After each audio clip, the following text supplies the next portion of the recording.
माझा परिचय देऊ इच्छितो. मी नितेश शिवाजी पवार, कळंब धाराशिव मतदारसंघामधून लोकसभेसाठी उभारलेलो आहे. हिंद राष्ट्र संघ पार्टी जी आहे, जी नवीन स्थापन झालेली आहे, ज्यामध्ये कालच्या 19 जानेवारीला आमच्या पक्षाची स्थापना आहे.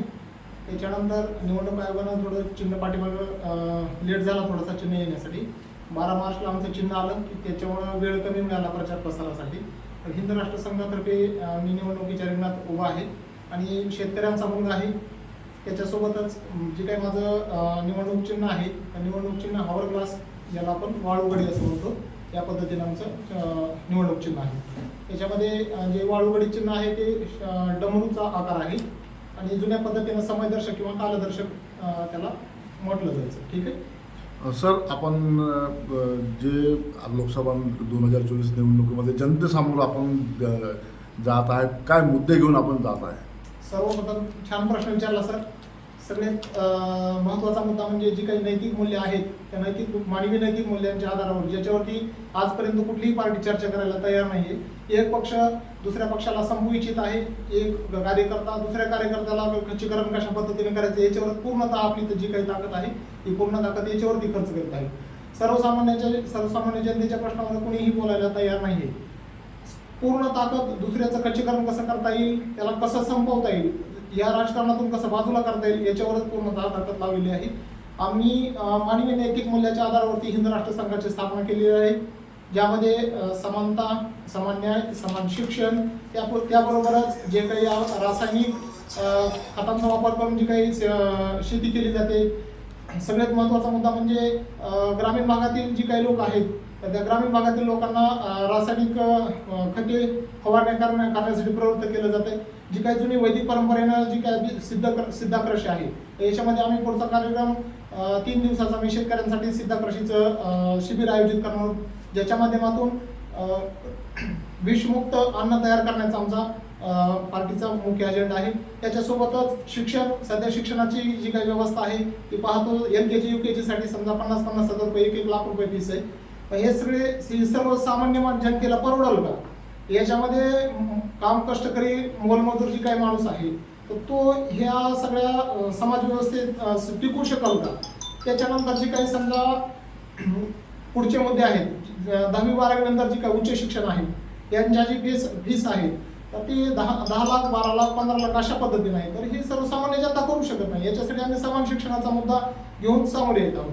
त्याच्यासोबतच कृषी, एज्युकेशन आणि मेडिकल, जी काही सध्या मेडिकल प्रणाली आहे, तर मेडिकल प्रणाली तुम्ही सगळेजण पाहतातच. एक औषध दिल्यानंतर दुसरा रोग उत्पन्न होत आहे.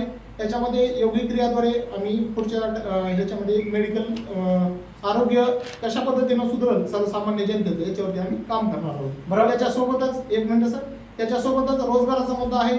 22 वर्षाच्या पुढल्या लोकांना, ज्यांचं वय 22च्या पुढे आहे, रोजगाराचा मुद्दा पण घेऊन आमच्या पार्टीचा अजेंडा आम्ही पुढे घेऊन चालवणार आहोत. ठीक आहे, धन्यवाद सर. बरं, इथले जे मुद्दे आहेत, सध्या सिटिंग MP आहेत, ते केंद्रामध्ये आणि राज्यामध्ये त्यांचं सरकारमध्ये सहभागी राहणार आहे. तरी पण इथे उस्मानाबादमध्ये मोठे प्रोजेक्ट्स आले नाही आणि इथले जे MIDC जे काही उद्योग होते छोटे मोठे, ते सगळे आजारी पडले आहेत आणि बंद पडण्याच्या मार्गावर आहेत आणि इथले जे बेरोजगार आहेत ते मायग्रेट होत आहेत. हा प्रश्न तुम्ही कसा मार्गी लावणार आहात? चांगला प्रश्न विचारला सर. कारण पाठीमागं लोकसभेला किंवा विधानसभेच्या मतदारांची लोकसंख्या जी आहे, तर ती पाठीमागं मी बघतोय थोडा अभ्यास. मी नव्यानं राजकारणात शेतकऱ्यांचा मुलगा आहे. राजकारणाकडं माझा पहिलं पाऊल आहे असं समजा.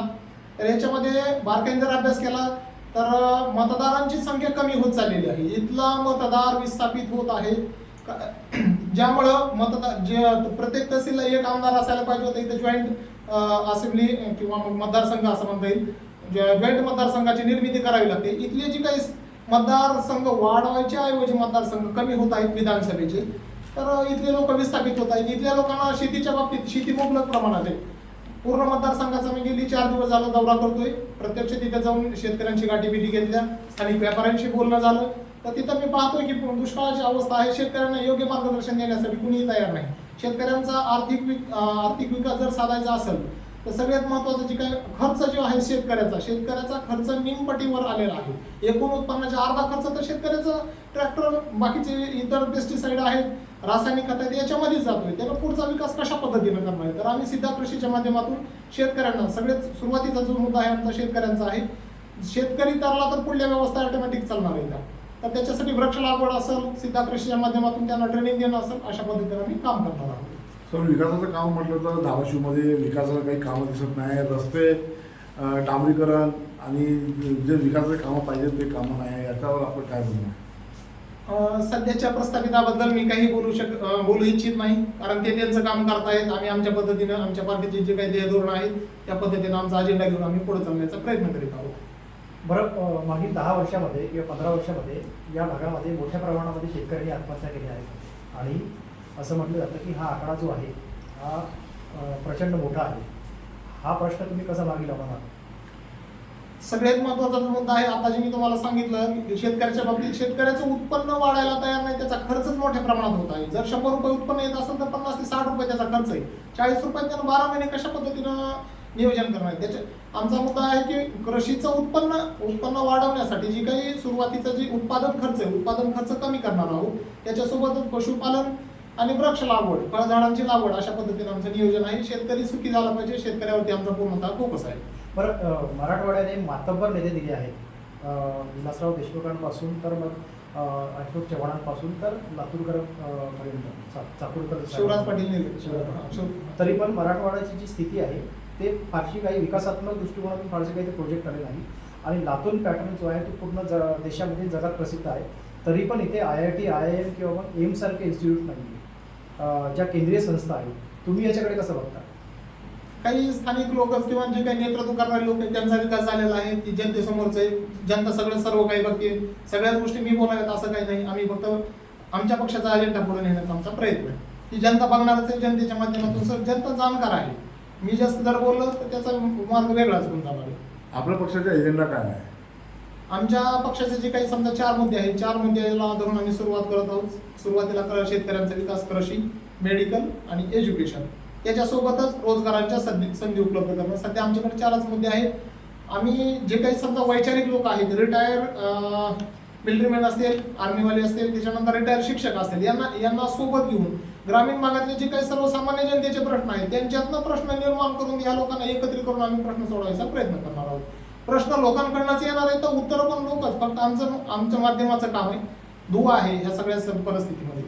बरं, इथे पाण्याचा जो प्रश्न आहे, भीषण पाणी टंचाई असते आणि उजनी धरणाचं जे काम आहे किंवा उजनी धरणातून जो इथं यायला पाहिजे पाणी, तो प्रोजेक्ट काही पूर्ण झाला नाही, ज्याच्यामुळे पूर्ण मराठवाडा, उस्मानाबाद त्याच्यामध्ये आहे. आणि शेतकरी जे आहे त्या धरणाचं पाणी न येण्यामुळे इथले नागरिक आणि शेतकरी प्रचंड हैराण आहेत. तुम्ही हा प्रश्न कसा मार्गी लावणार आहात? आमच्याकडे तर सध्या एवढेच मुद्दे आहेत. त्याच्यानंतर 21 TMCचा मुद्दा मी ऐकू नये बऱ्याच दिवसापासून. सगळेजण, प्रत्येकजण राजकारण आलं की 21 TMCचा मुद्दा उचलून घेऊन एकदा पद मिळालं, पद मिळेपर्यंत सगळेजण सक्षम आहेत. एकदा पद निघून गेलं की मग त्याच्याकडे कोणी लक्ष द्यायला तयार नाही. आणि दुसरी बाजू जी काही प्रस्थापित आहे त्यांना माझं असं म्हणणं आहे की सर्वसामान्याचे जे काही प्रश्न आहेत खरंच त्यांच्या झोपडीमध्ये जाऊन डोकावात किंवा त्यांच्या जवळ जाऊन बघा, त्यांच्या पोटामध्ये पाय घालून बघितल्याशिवाय त्यांचे प्रश्न तुम्हाला कळणार नाही. बरं, हिंदू राष्ट्र संघ जे आहे, हिंद राष्ट्रसंघ, हिंदू नाही आमचं, त्यांचा नेमका अजेंडा काय आहे देश पातळीवरती आणि स्थानिक लेवलवरती, आणि तुम्ही मतदारांना या निमित्ताने काय आवाहन करणार? या संदर्भात आमचे राष्ट्रीय कोषाध्यक्ष श्री अमरनाथजी परब जी आहेत, तर ते तुम्हाला सविस्तर माहिती सांगतील थोडक्यात. सर बोला. नमस्कार, मी अमरनाथ परब. सर, सर्वात महत्त्वाचं काय माहिती आहे का की जोपर्यंत ग्राउंड लेवलवर कार्य होत नाही, व्यक्तिशः ग्राउंड लेवलवर कार्य होत नाही. कारण आतापर्यंत कसं झालं आहे की बाय बाय टाटा असं कार्य होत चाललं आहे. त्यापेक्षा लोकांना भेटून त्यांना जे नैतिक मूल्य जो खासदारांनी सांगितलं आहे त्या विचारावर त्यांच्याशी भेटून आमचं जे विचारांची लढाई आहे, विचार आमचे पोचले की ॲटोमॅटिकली कार्य होईल. बरं, तुम्हाला असं वाटत नाही की देश एक टेक्नॉलॉजी आणि याच्याकडे वळताना तुम्ही पुन्हा रिव्हर्स चालले आहात? म्हणजे तुमची एज्युकेशन नीती असो किंवा मग बाकीची परंपरा असो, त्याच्यामुळे कुठेतरी उस्मानाबादकरांना हे याच्यापासून जे आधुनिक पद्धतीचं जे टेक्नॉलॉजी आहे त्याच्यापासून तुम्ही दूर नेत आहात? नाही सर, कारण सांगतो तुम्हाला, आजच्या पिढीच्या अगोदरची जी पिढी होती ती नैसर्गिकरित्या शेती करत होती. मान्य आहे त्यावर टेक्नॉलॉजी नव्हती, परंतु या टेक्नॉलॉजीला घेऊनच आपल्याला पुढे कार्य करायचं आहे. कारण जर नैसर्गिक शेती जर निर्माण नाही झाली तर पुढची पिढी जी जन्माला येणार आहे त्यांना एवढा प्रचंड त्रास होईल. कारण आज शेतकरी जो आहे तो फवारणी मारतोय आणि ती जर फवारणी, कारण आम्ही ग्राउंड लेवलवर जेव्हा प्रचार करतो तेव्हा जनता आमच्याशी एवढी प्रसन्नतेने बोलते. जे सिनियर सिटीजन आहेत ते आम्हाला धन्यवाद देतात की तुम्ही फवारणी बंद करणार आहात. कारण फवारणी मारून जे काय कीटक असतात ते एकदाच संपत नाहीत, पुन्हा पुन्हा मारावं लागतं. आणि ज्याप्रमाणे आमच्या खासदारांनी सांगितलं की त्याचा जे पोषक आहे, जो खर्च आहे तो पूरक होत नाही आहे. टेक्नॉलॉजी सकटच त्यासोबतच आपल्याला कार्य करायचं आहे. बरं, इथली जी लॉ अँड ऑर्डर आहे ते नेहमी चर्चेत असतं, म्हणजे इथलं जी कानून व्यवस्था जी आहे ती नेहमी चर्चेत असतं. आणि असं म्हटलं जातं की ते धार्मिक जे वातावरण आहे नेहमी टेन्स असतं. याच्याकडे तुम्ही कसं बघता या सगळ्या प्रश्नाकडे? पहिली गोष्ट, आमचा जो पक्ष आहे हिंद राष्ट्र संघ, तर हिंद म्हणजे मानवता. मानवता म्हटलं की सर्व आले, सर्व धर्म आले, तर त्याप्रमाणे आम्ही सर्वांबरोबर आहोत. त्याप्रमाणे हळूहळू कार्य करत राहू. जशी जशी परिस्थिती असेल त्या परिस्थितीनुसार आम्ही कार्य करू. याच्यामध्ये मी थोडंसं जोडू इच्छितो. तर तुम्ही जे प्रश्न विचारला की शेतकऱ्यांच्या रासायनिक फवारणीबद्दल, तर विषय असा आहे की शेतकरी स्वतः कोराजन फवारतोय. कोराजन फवारलेलं औषध किंवा मग जे काही भाजीपाला आहे मार्केटला येतोय, स्वतःसाठी तो थोडासा पिकवण्याचा प्रयत्न करतोय साईडला. पण काल फवारलेलं कोराजन जर समजा आज आणून जर शेतकऱ्याला विकलं किंवा मार्केटमध्ये विकलं जातं उस्मानाबादकरांना किंवा धाराशिवकरांना, तर त्याचा परिणाम पुढच्या पिढीवरती पुढच्या 10-20 वर्षानंतर काय होणार आहे हे सगळे बघतो. तर सध्या 40व्या वर्षी केस पांढरे होत आहेत, लकवा मारला जात आहे, त्याच्यानंतर मानसिक अस्थिरता आहे, सुखी नाही. एवढे मोठाले बंगले दिसत आहेत, सगळ्या गोष्टी आहेत, पण त्याच्यामध्ये खरंच समाधान आहे का हे पण बघणं गरजेचं आहे. म्हणजे तुमचं सेंद्रिय शेतीवरती फोकस या निमित्ताने आहे. त्याच्याशिवाय शेतकरी समृद्ध होऊ शकत नाही. जी काही बेस आहे तो तोच आहे. हा एक आहे, आम्ही त्याच्यामध्ये दोन्हीचं कॉम्बिनेशन करायचा प्रयत्न करू. या जे काही जुना आहे जुन्याचा आणि नवीनचा टेक्नॉलॉजीचा वापर आम्ही त्याच्यामध्ये ऍड करायचा या प्रयत्न करू. निमित्ताने शेवटी तुम्ही मतदारांना काय आवाहन करणार तुमच्या पक्षाच्या वतीने? आमची सुरुवात आहे, आमचं टॅगलाईन आहे ना सर, ना जात ना पात, सिर्फ मानवता की बात. ह्याच्यामध्ये सर्व आलं आहे. कुठल्याही जाती धर्माचा उल्लेख न करता सर्व जाती धर्मांना आम्ही सोबत घेऊन चालणार आहोत. आणि सर्व मतदारांना माझं आव्हान आहे, या पद्धतीने जर चाललं तर पुढचं भविष्य आणि भविष्यातली पिढी आपली सुरक्षित आहे. अन्यथा पुढचे परिणाम आजच आपण भोगत आहोत, बघत आहोत. उद्याची कंडिशन फक्त आपण विचार करावा, एवढंच माझं म्हणणं आहे. मानवाला शांती, दया, प्रेम, अहिंसा, सत्य या गोष्टी त्यांच्यापर्यंत पोहोचल्या पाहिजेत आणि ते निर्माण झाले पाहिजेत असे की प्रेमानं शांतने समाज कसा सुधरेल यासाठी हा पक्ष जास्तीत जास्त प्रयत्न करत आहे. ठीक आहे. तर सगळे झाले मुद्दे कव्हर झाले.